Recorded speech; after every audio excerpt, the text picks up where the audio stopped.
One of the things that I remember is the knock at the door. I remember waking up in the middle of the night and there was a bamming, like it was something wrong. Popular young man who, by many accounts, had a bright future joins the growing list of Chicago gun violence victims.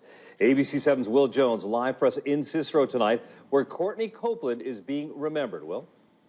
Robbie, just by the size of the crowd gathered right now down the street here in the snow, this young man was loved by many. There have been a lot of hugs, tears, and prayers as Chicago police tonight continue their search for the killer.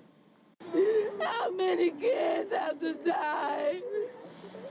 How many black children have to die in Chicago? Tonight, loved ones of Courtney Copeland coming together, coping with unbelievable grief, remembering a young man pursuing his dreams, robbed of a bright future. He would never leave my side. I would live life. I'm going to keep his memory alive through me. The 22-year-old gunned down early this morning in his burgundy BMW near Grand and Central. Copeland managed to flag down a cop before collapsing. His mother's heart tonight left in pieces. This killing has got to stop. No mother should feel what I feel. A graduate of Jones College Prep, where he was a standout basketball player. He worked as a travel agent for World Ventures. His successful sales earned him this BMW. No one expected his life to end like this on the streets. Whoever did this to my son, I ask that you turn yourself in. I ask that you ask for forgiveness from God. That guy, he would never hurt nobody, and it's a shame of what happened today.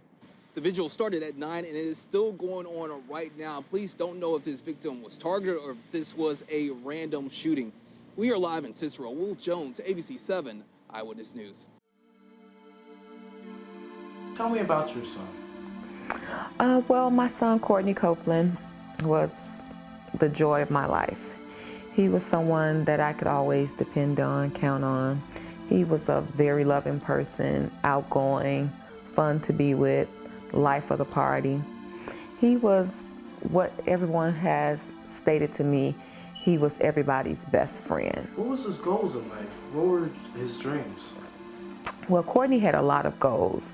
Of course, he was a typical young person who wanted to have dreams and aspirations of being successful in business and to have a career in business and to be able to take care of his family. That was his number one goal, to being able to create financial freedom for himself and his family. That was his goal. You talked about the importance of education. Do you think that increasing scholarships and educational opportunities help put an end to the cycle of violence that we see here? Definitely. Courtney, once he left Jones College Prep, Courtney had enrolled at Indiana Dabney University, which is a small community college in Indiana. He had a partial scholarship to play basketball with them, so it did help. But unfortunately, he couldn't continue because I couldn't afford to send him there. I didn't have the additional means to pay his other half of tuition. So we're talking small amounts, $3,000 to $5,000 is what he needed to stay in school. And I often wonder if I would have worked harder to try to provide that expense for him, maybe his story would be different.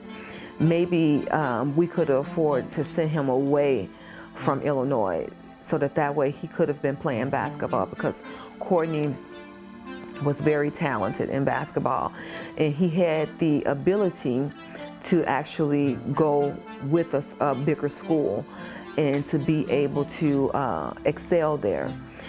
But we could not afford it.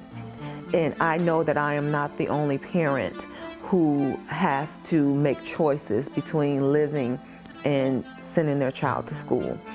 And I think that if we had scholarships available, even small donations, $3,000 to $5,000, it could save a lot of children. And I know that my son would have been one of those children that could have been saved.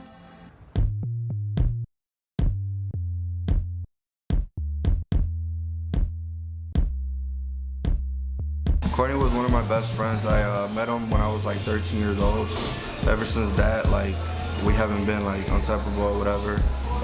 First time I met him, he helped me out. We went out to eat. He's like, I got you. He just wanted to give towards me and build a friendship right there. We started playing junior high basketball. That's where we got real strong together.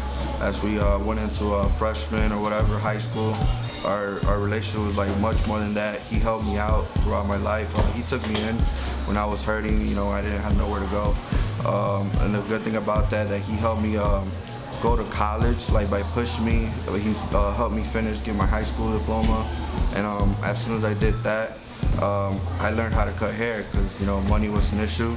So I was going to school while learning how to cut hair, all because of him. You know, I was living at his house, and they told me, you got to do something. You know, when I was a kid, 18, Courtney helped me out. He took me to the unemployment office where I received like basically funds from the states, and they paid for my college to go to heating and cooling.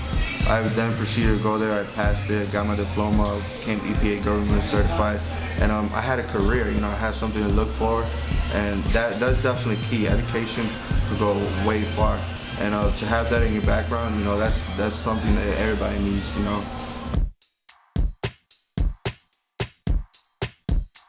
And so we have to do everything that we possibly can do to make sure that young people have the resource. I don't even worry about just making comparisons. When I went to college, I actually had $20 in my pocket. If we could motivate one young person to go who thought they couldn't go, or they shouldn't make whatever the sacrifice is that they need to make in order to go, then I promote that. I mean, if we can convince somebody that life can be different for them and not to look at others only in terms of the heights that they may have achieved, but also look at the depths from which they have come. If his life or his tragedy or his story can help another child, I'm all for it. Because I want them to live through him, so that way he can live through them. And the things that he put forth, they could learn, and they can take it and they can fly.